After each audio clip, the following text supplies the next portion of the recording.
Hundreds of millions unemployed have become a ticking time bomb, ready to explode. Bloody shootouts erupt, citizens kill officials, social revenge and riots explode as China's economy teeters on the edge. China is changing, but not in the way its leaders hoped. Behind the skyscrapers and state-run headlines, something deeper is unfolding. Frustrated citizens are speaking out, protests are growing bolder, and cracks are forming in what was once seen as an unshakable system. From the mortgage crisis and unfinished homes to violent clashes with officials and public calls for democracy, the silent majority is beginning to find its voice, and the government is struggling to contain it. But what's really driving this unrest, and why now? In this video, we'll go beyond the surface and take a closer look at the economic pressures, political tensions, and social movements that are reshaping modern China. You'll hear the stories the state doesn't want told, and discover how years of unchecked policies have led to a wave of frustration that can no longer be ignored. This isn't just a story about China. It's a warning about what happens when economic promises fall short and people are pushed too far. In recent weeks, a wave of public unrest has been growing in several cities across China. From large-scale protests to bold individual acts of defiance, what we're seeing is an unusually visible challenge to the authority of the Chinese Communist Party, or CCP. People have been taking to the streets with slogans directly criticizing the country's leadership, some even calling for the end of the CCP altogether, as well as the resignation of President Xi Jinping. These are not small or isolated expressions of dissatisfaction. They are signs of deeper frustration that seem to be spreading across various layers of society. This isn't the first time protests have broken out in China, but what's different now is how openly people are expressing themselves and how direct their criticisms have become. In one instance, a protester in Chengdu, one of China's largest cities, hung large banners from an elevated bridge, calling for political reforms. The messages on the banners were striking. One read, "Without political system reform, there will be no national rejuvenation," while another declared, "The people do not need a political party with unchecked power." These are statements that carry significant risk for the individual behind them. The person responsible for this demonstration was later identified as Mila Xinglin, a 27-year-old from Sichuan province. According to reports shared on Chinese social media, Xingling had spent a year planning the protest. Before he disappeared, reportedly taken into custody, he released a photo of the scene along with a message stating, "All I wish is for democracy in China. Foreigners do not understand the courage it takes to do this." His words suggest a sense of both resolve and desperation, and his disappearance has only intensified concerns around the safety of protesters in the country. This act of resistance has gained considerable attention both within China and internationally. It's rare for someone in China to challenge the government so directly, especially in such a public way. What's perhaps even more notable is the level of support this act received online, despite the country's strict censorship laws. Xinglin's image and message quickly circulated on social media platforms before being taken down by authorities, indicating a strong but brief show of solidarity among citizens. The situation points to a growing frustration not just with the leadership, but with how the country is being run on a broader level. Younger generations in particular are becoming more vocal. On heavily monitored Chinese social platforms, some users have openly questioned the logic behind the government's policies, especially those relating to the ongoing trade tensions with the United States. One user, presumed to be a young adult, posted a message criticizing the government's response to the US tariffs, arguing that it's not the politicians or elites who are paying the price, but ordinary people. According to this post, daily life has become increasingly difficult. Prices for essential goods like eggs, meat, and fruit have gone up. University graduates are struggling to find jobs, while established companies are laying off workers. Small businesses are closing at an alarming rate. The user pointed out that while government officials talk about national strength and sovereignty, it's the average citizen who is bearing the real burden. The statement went on to say that in a true democracy, leaders would prioritize improving people's lives instead of focusing on national pride and external conflicts.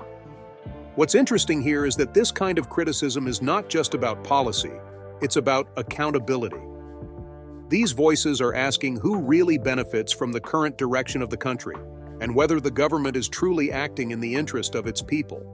The fact that such posts are being written and shared even briefly suggests that the mood in the country is shifting. People seem less willing to stay silent, even though they know the risks. Of course, censorship remains a constant challenge. Most of these posts and videos are taken down quickly, and those who post them often face consequences. But for every message that gets deleted, another seems to pop up, as if the public's determination to speak out is starting to outweigh their fear. This trend, while still limited in scale, could mark the beginning of a broader movement, though it's far too early to predict anything definitive. It's also worth noting that the protests are not confined to social media or symbolic gestures like hanging banners. There have been several on-the-ground demonstrations, some of which have turned violent. In one reported case, a protester allegedly killed a CCP official during a confrontation. While the details are difficult to verify due to the state's tight control over information, what stands out is the public reaction.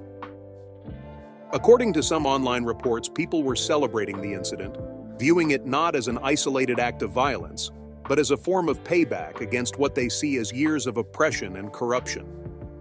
A quote from a Chinese citizen that circulated online captured this mood. "Under economic hardship, the CCP's wrongdoings will spark public retaliation." While such sentiments don't represent the whole population, they do reflect a growing discontent that's becoming harder to ignore. These events are happening at a time when China is also facing serious economic challenges. With growth slowing and unemployment rising, the government's focus on maintaining control seems to be clashing with the public's growing need for transparency, reform, and participation. In this context, even small acts of protest can become symbols of something much bigger. Chengdu, where the banner protest took place, has become a kind of symbol itself. It's a city often highlighted in Chinese and international media for its modern lifestyle and vibrant culture.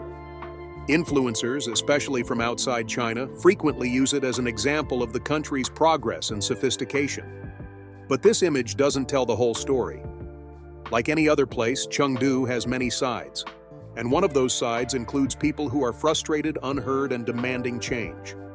What makes these developments especially significant is the courage it takes for individuals to act in a country where political dissent is rarely tolerated. These aren't people acting out of boredom or rebellion. They're expressing long-held concerns about their future, their rights, and their country's direction.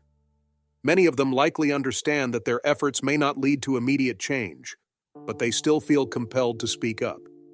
For a long time, real estate in China seemed like a guaranteed path to wealth. With limited investment options available to the general public, property quickly became the preferred store of value. People bought multiple homes not to live in them, but to hold as appreciating assets. In some cases, entire apartment blocks were sold out before a single brick was laid. It wasn't unusual for developers to collect full payments for flats that wouldn't be completed for years, if ever. The problem was that while the demand for real estate was real, much of it wasn't based on housing needs. It was based on fear of missing out. Families rushed to buy property simply because prices kept rising and no one wanted to be left behind. For many, it wasn't just about profit, it was about social standing, security, and even marriage prospects. In Chinese culture, owning a home is often seen as essential for a man hoping to get married. Property became more than just shelter, it became identity. This kind of buying behavior created what economists call a bubble. And like all bubbles, it was built on the assumption that the good times would never end. Developers responded by building more and more, often funding new projects with money collected from buyers of previous unfinished ones. In theory, this cycle could keep going forever, but in practice, it was unsustainable. The most well-known example of this unsustainable growth is Evergrande, once China's largest property developer and among the biggest in the world. The company became a symbol of the excesses of the real estate boom. It took on enormous amounts of debt to acquire land and launch new developments, often before completing older ones. Rather than using funds from homebuyers to actually build homes, Evergrande redirected that money to secure more land and start even more projects. This created a kind of financial pyramid where new investments were needed to pay for old promises. Eventually, the math stopped working. There simply weren't enough new buyers to keep the cycle going. When the company couldn't meet its debt obligations, the entire structure began to collapse. What followed was a wave of panic. Thousands of people who had paid for homes found themselves with nothing but empty promises.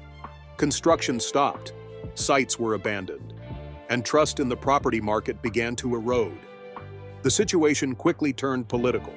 Homebuyers began staging protests, demanding that their homes be finished or that their money be returned. In some cases, owners of unfinished properties were detained or even beaten by police for protesting at government offices. A widely shared video showed a group of people shouting slogans like, "Give me back my house," and "Down with the profiteers," outside a local development zone building in Guangdong. These were not radicals. They were ordinary citizens who had invested their life savings into a system they believed in, only to watch it fall apart. Part of the reason this crisis grew so large has to do with how China's local governments are funded. Unlike in many other countries, Chinese cities and provinces depend heavily on land sales to finance their operations. They lease land to developers like Evergrande, often at very high prices. In fact, in some regions, up to half of local government revenue comes from land sales. This created a perverse incentive. The more developers built, and the more land they needed, the more money local governments made. This arrangement discouraged oversight. Local officials had little motivation to regulate risky financial practices if those practices were lining government coffers. So even as developers took on more debt and pushed the limits of ethical accounting, few questions were asked. Everyone, from real estate firms to city administrators, had a stake in keeping the boom alive. The risks were ignored until they couldn't be. To address growing concerns, the central government eventually introduced what it called the 3 red lines policy. This set limits on how much debt property developers could carry relative to their assets, equity, and cash reserves. The idea was to rein in excessive borrowing and bring more discipline to the market. But by the time this policy came into effect, the damage had largely been done. Many companies were already over-leveraged and couldn't meet the new requirements. Instead of fixing the problem, the policy exposed how deep it ran. For citizens caught in the middle, these changes have had real consequences. With housing unfinished and loans still needing to be repaid, many families find themselves stuck, paying mortgages on homes they can't live in with no clear path to resolution. In some cities, there have been more than 30 organized protests around housing issues alone, each demanding accountability and relief. The government's response has been a mix of limited bailouts, censorship, and occasional crackdowns. The frustration isn't just about real estate. It reflects a broader concern about how the Chinese economy is managed. For years, the country posted impressive GDP growth figures, but many of those numbers were driven by debt-fueled infrastructure and property investments. Critics argue that the system prioritized short-term growth over long-term stability, and now the cracks are starting to show. Compounding the problem is the wider economic slowdown. With foreign demand weakening and trade tensions growing, especially with the United States, China can no longer rely on exports to boost its economy in the same way it once did. At the same time, internal consumption remains weak. People are saving more and spending less, partly out of economic uncertainty and partly because of declining confidence in the system. In such an environment, real estate, once considered a safe bet, has become a liability. Families who once believed that property ownership would secure their future are now questioning that belief. The wealth effect that once fueled consumer spending is disappearing, replaced by caution and anxiety. This shift has important social consequences. Economic stress often translates into political tension, and as we've already seen, people are increasingly willing to voice their dissatisfaction. While the Chinese government has traditionally relied on a kind of social contract, economic growth in exchange for political control, this balance is becoming harder to maintain. When growth slows and living conditions stagnate, questions about leadership, fairness, and accountability naturally follow. One particular incident stood out in recent weeks. In Guangdong province, the secretary of a local sub-district was reportedly beaten to death by a group of angry citizens. Although details are limited due to heavy censorship, reports suggest the official was involved in a dispute over unpaid compensation for homes that had been demolished. Residents had been petitioning for months, possibly years, asking for compensation they were promised. When their requests were ignored and attempts to raise the issue were silenced, one of the petitioners allegedly waited outside a government building and attacked the official. The most striking part of this story wasn't just the attack itself, but the reaction it received online. Instead of condemnation, many people appeared to support the act. On social media, at least before posts were removed, comments praised the petitioner for standing up against what they saw as an unjust system. One user suggested that the official had finally been held accountable, while another went further, stating that, under economic hardship, the CCP's wrongdoing will spark public retaliation. This kind of reaction reveals a growing divide between the ruling class and the general public. For many years, people tolerated restrictions on personal freedoms because the economy was growing and living standards were improving. Now that the growth has slowed and living conditions are getting harder, people are re-evaluating that trade-off. Many feel that the system has become one-sided, offering benefits to the elite while leaving ordinary people to deal with the fallout. One area where this divide becomes clear is in how the government approaches international trade and manufacturing. During the trade war with the United States, for example, President Xi Jinping banned Chinese airlines from purchasing American-made Boeing aircraft, insisting instead that they buy from China's own aircraft manufacturer, COMAC. On paper, this made sense. It was meant to promote domestic industry and reduce reliance on foreign suppliers. But in practice, there were contradictions that didn't go unnoticed. Despite pushing domestic companies to buy Chinese-made planes, Xi Jinping himself continues to fly Boeing aircraft. This led to widespread criticism online, with many pointing out the double standard. If the domestic product was truly superior or even comparable, why wasn't it being used at the highest level of government? Some viewed this not just as hypocrisy, but as a symbol of the broader disconnect between what the government says and what it actually does. Concerns about COMAC's flagship jet, the C-919, have also fueled skepticism. A recent incident involving the aircraft raised questions about its safety and reliability. According to online reports, one of the planes reportedly crash-landed in a farmland area, triggering a fresh wave of criticism. Many questioned whether the push to use domestically produced aircraft was based on genuine technological readiness, or simply part of a political agenda. This isn't the only area where public perception and government messaging have clashed. Censorship is still a major tool used by the CCP to control narratives, but it's becoming harder to manage in the digital age. Videos, messages, and reports of protests often circulate widely before being taken down, and even when removed, they leave a lasting impact. People remember what they saw, and word spreads quickly in private chats and encrypted groups. For content creators and independent voices, this censorship has real consequences. In the past, videos discussing issues like the mortgage crisis or public protests have been demonetized or restricted on platforms like YouTube, often within hours of being posted. This level of scrutiny suggests that these topics are particularly sensitive for Chinese authorities, and any international attention is viewed as a threat to the official narrative. Interestingly, some of these restrictions have been reversed later on, sometimes months after the content was first removed or limited. YouTube has occasionally acknowledged that the initial decisions may have been mistakes. But for creators, the message is clear. Talking about China's internal issues carries a higher risk than covering similar topics in other countries. This raises another important point. While the Chinese government promotes an image of strength and unity to the outside world, the reality on the ground appears to be more fragile. People are not just struggling financially, they're also becoming disillusioned with the system that promised them prosperity. When leaders say they'll fight to the end in trade disputes or refuse to compromise internationally, many citizens ask, but who's paying the price? This disconnect is even more obvious when you look at young people. In many parts of China, youth unemployment is high, particularly among recent graduates. After spending years studying and preparing for careers, many young adults are unable to find stable jobs. This has led to a feeling of hopelessness and, in some cases, quiet rebellion.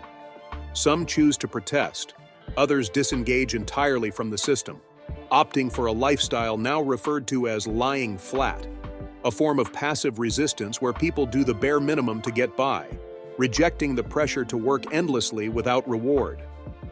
This form of silent protest reflects a deeper shift in public mood. People are no longer inspired by slogans or promises. They want practical change, better wages, affordable housing, reliable public services, and a sense that the government is working for them, not just for itself. Without these basics, it's becoming increasingly difficult for the state to maintain control through messaging alone. Of course, the Chinese government is aware of these challenges. It continues to invest heavily in surveillance and public security, and it hasn't hesitated to crack down on unrest. But suppression can only go so far. The bigger question is whether the government is willing or able to make the systemic changes needed to restore public trust. That would mean addressing corruption more seriously, improving transparency, and allowing for greater participation in decision-making. It would also require a shift in how economic success is measured, focusing less on headline growth figures and more on the quality of life for ordinary people. Whether that kind of change is possible within the current political structure remains uncertain. In the meantime, the protests, the economic struggles, and the growing calls for accountability suggest that the relationship between the Chinese people and their government is at a turning point. The social contract that held firm for decades is under strain, and it's not clear how much more pressure it can take before something gives. These developments are important not just for China, but for the world. What happens next in China will have global implications, from supply chains and trade to geopolitics and human rights. Understanding the dynamics at play, economic, political, and social, helps provide a clearer picture of where things might be headed.